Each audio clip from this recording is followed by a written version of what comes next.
5 minutes avec Dieu et sa parole. Méditation du mardi 19 mai 2020. L'Esprit Saint, don d'amour. Je m'en vais maintenant auprès de celui qui m'a envoyé, et aucun de vous ne me demande où vas-tu. Mais parce que je vous dis cela, la tristesse remplit votre cœur. Pourtant, je vous dis la vérité, il vaut mieux pour vous que je m'en aille, car si je ne m'en vais pas, le défenseur ne viendra pas à vous. Mais si je pars, je vous l'enverrai. Bien-aimés dans le Seigneur, shalom.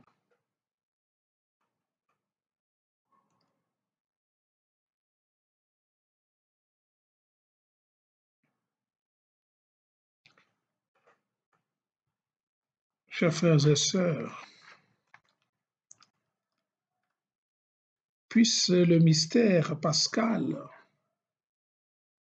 que nous vivons en ces temps-ci être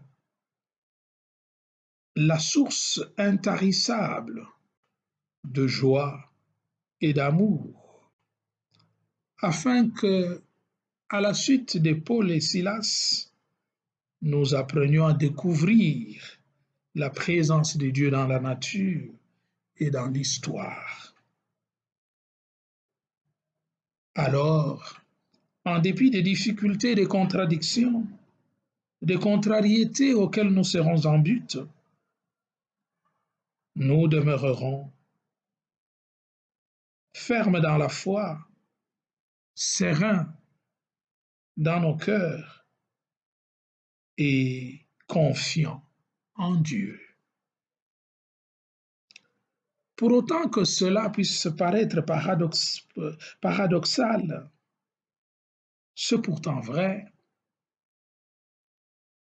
et c'est avantageux que Jésus parte. Avantageux pour nous parce que son départ est la condition même pour que soit possible la venue du Consolateur, l'Esprit Saint. Et ce don-là, il est préférable à la présence visible du Christ, parce que ce don devra demeurer avec nous, au milieu de nous, pour cheminer avec nous, afin que nous puissions parcourir le monde fort de sa grâce et de son soutien. Le consolateur, donc, qui agit en avocat au milieu de nous, certifiera que le monde avait tort de condamner le juste Jésus et communiquera aux apôtres, et mutatis mutandis, à nous, les disciples, la certitude d'être dans la vérité et d'être reconnus devant Dieu comme instrument de sa grâce pour le salut du monde. Ce témoignage que doit donner l'Esprit Saint est important parce que devant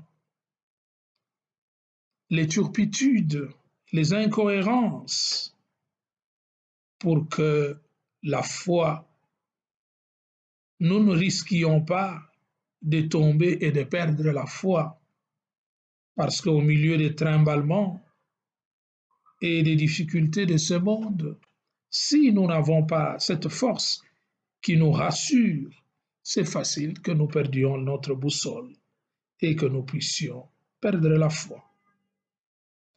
Il convient donc qu'au milieu de doutes et de tribulations, que nous nous tournions résolument vers le Paraclet promis par Jésus le Christ.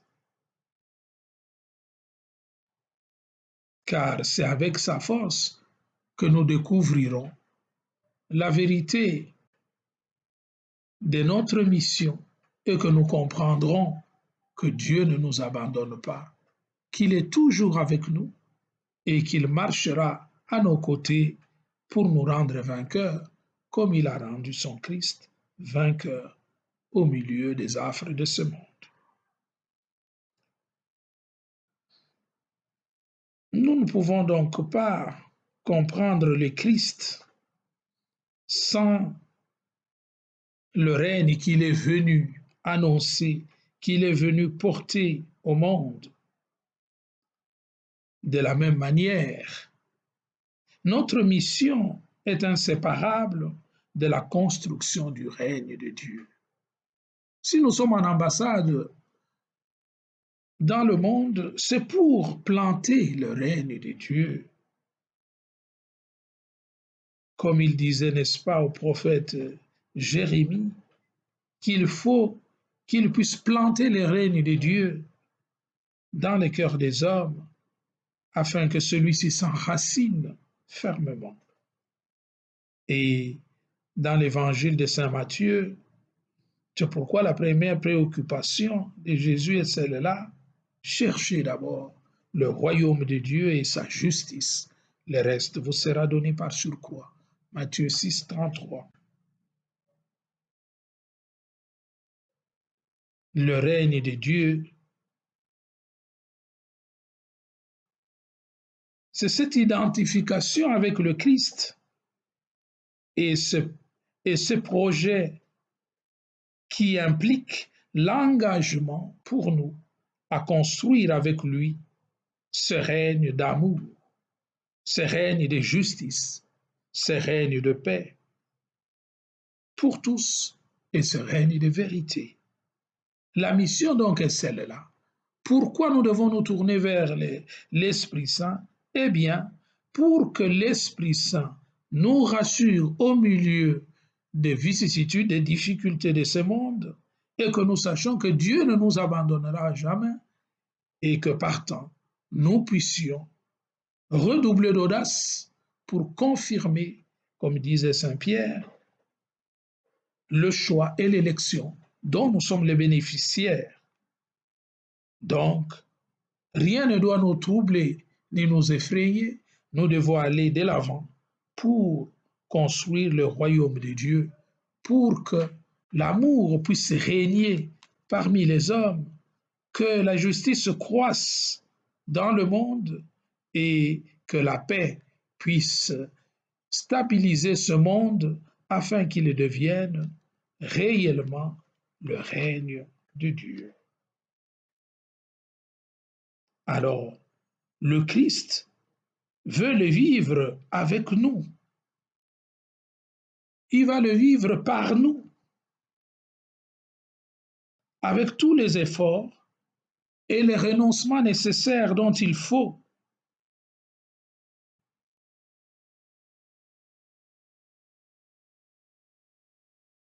Cela impliquera évidemment que ce soit dans le moment de joie ou le moment de fécondité que nous devons nous offrir totalement pour que ce règne puisse être manifesté dans le monde. Donc,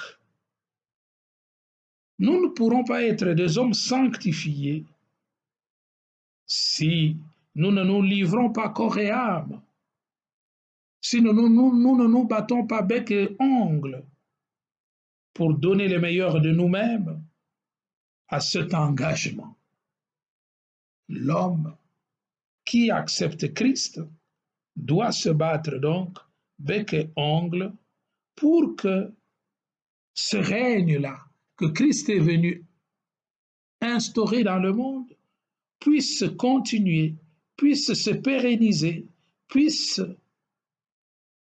s'étendre partout, afin que le monde redevienne, comme disait le père Teilhard de Chardin, les milieux divins, c'est-à-dire les lieux où Dieu habite en permanence, les lieux où Dieu se manifeste, les lieux où Dieu sera tout en tous, que tout soit récapitulé en Christ. Voilà la mission. Et comme le disait donc le pape dans son exhortation apostolique, Gaudet et exultate. Et c'est ce que saint Augustin exprimera lorsqu'il disait: ma folie, c'est d'aimer le Christ et de le faire aimer de tous. Le chrétien, donc, pétri de l'Esprit consolateur, est celui qui va se donner corps et âme pour que le règne de Dieu soit établi fermement dans les cœurs des hommes. Alors, l'amour de Dieu pourra transparaître dans tout ce que nous ferons et la paix pourra inonder notre terre. Comme disait le pape Jean 23, la paix pourra habiter notre terre dans son encyclique Pacem in Terris, la paix sur la terre. Demandons cette grâce et devenons ses instruments au service de ce règne de Dieu, et le Seigneur sera glorifié en nous et par nous. Amen. Ô toi Notre-Dame, jette ton regard de compassion sur nous qui recourons à toi, Seigneur Jésus. Jette ton regard de compassion sur nous qui recourons à toi, et que le Seigneur vous bénisse, le Père, le Fils et le Saint-Esprit.